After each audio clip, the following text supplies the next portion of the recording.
दादू में अमीनाणी थाणे जी हद में ज़मीन जे तकरार तां भंड बिरादरी जी बिंदुरिन में झेड़ो, हिकु ॼणो मारिजी वियो, हिकु ॼणो ज़ख़्मी।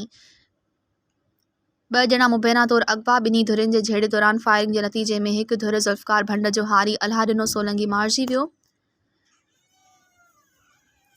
ऐं अली ख़ान मल्हा ज़ख़्मी थी पियो। ज़ख़्मी ऐं फोती खे सिविल अस्पताल दादू मुंतक़िल कयो वियो, जितां ज़ख़्मी अली ख़ान मल्हा जी हालत नाज़ुक हुअण करे सैवण रेफर कयो पियो वियो।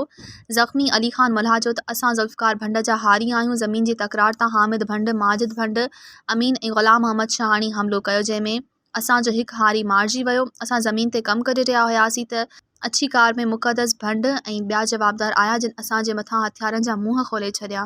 मज़ीद ख़बरनि ऐं तफ़सीलात लाइ विज़िट कयो असांजी वेबसाइट www.awamiNewsHD.com ऐं ॾिसंदा रहो अवामी न्यूज़ HD।